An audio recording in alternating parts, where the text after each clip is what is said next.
Let's talk about how the ancients imagined the cosmos alongside Genesis 1. When we read the Bible today, it's easy to assume it describes the world as we understand it now, a globe orbiting the sun in the vastness of space.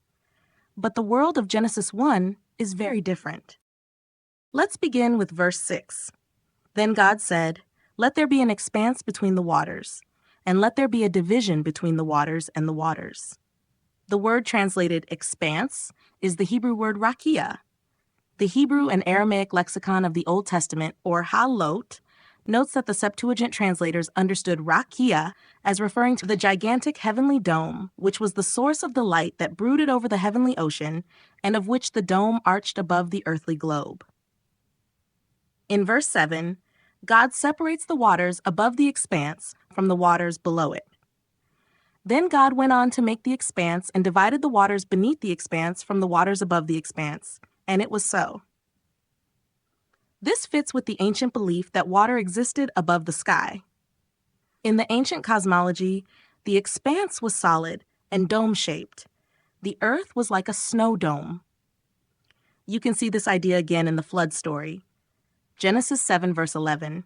In the 600th year of Noah's life, in the second month, on the 17th day of the month, on that day, all the springs of the vast watery deep burst open, and the floodgates of the heavens were opened.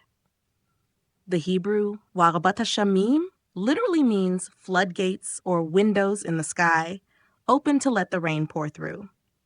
The expanse was also the place where the sun, moon, and stars were fixed. Genesis 1 verse 17 says, "Thus God put them in the expanse of the heavens to shine upon the earth."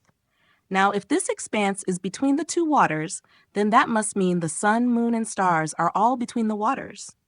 So the sky, or heavens, as translated in the New World Translation, is more like a ceiling where the lights are embedded, like lamps hanging overhead. Beneath the expanse is the earth, where the waters below are.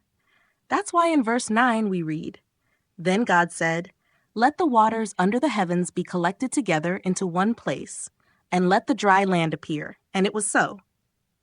The image here is of land appearing from a vast sea, above deep, chaotic waters, what verse 2 called Tehom, or the deep. This reflects how the Hebrew people and their neighbors, like the Babylonians and Egyptians, envisioned the world.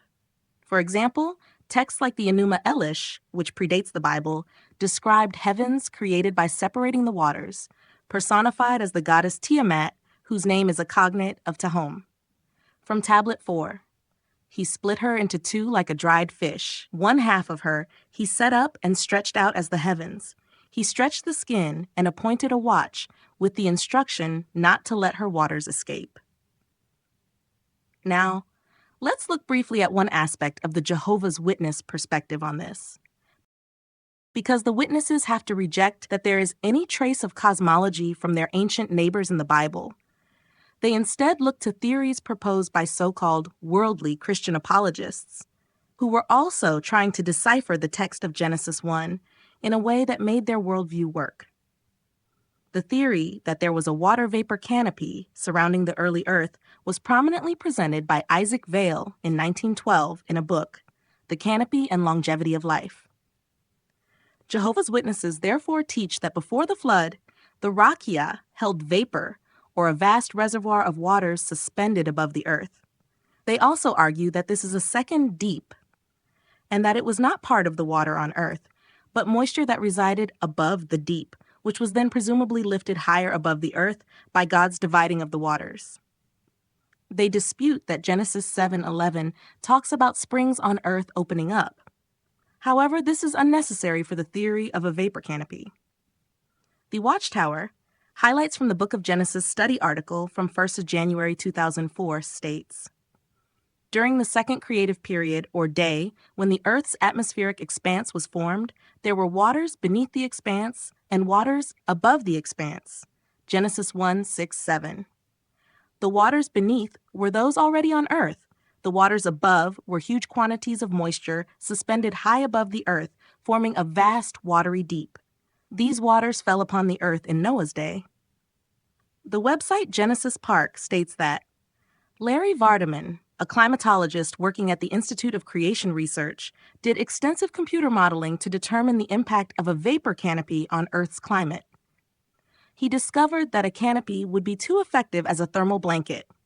A canopy that contributed significantly to the floodwaters would cause a runaway greenhouse effect and make the surface of the Earth extremely hot. In the newer models, a smaller canopy, not a major contributor to the floodwaters, was found to be sustainable and hospitable.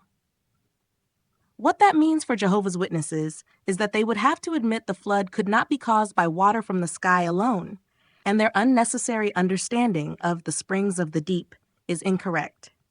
Regardless of how you believe there came to be waters above and waters below, or whether the rakia is solid or not, the idea of there being a body of water above the earth, as well as on it, with the stars, moon, and sun somehow sitting between those two waters, still fits in with ancient cosmology. It does not fit with how we know the world works. So, while there's disagreement between scholars, apologists, and creationists, even among their own camps, the vapor theory remains deeply problematic. And the fact that it's also supported by some conspiracy theorists and pseudoscientists is a red flag. In the next video, we'll explore how Genesis 1 compares with other ancient creation stories and why that matters. But for now, just take this away. Genesis 1 isn't just telling us what was made, it's showing us how the ancients believed the world worked. Don't forget to look at the resources in the description.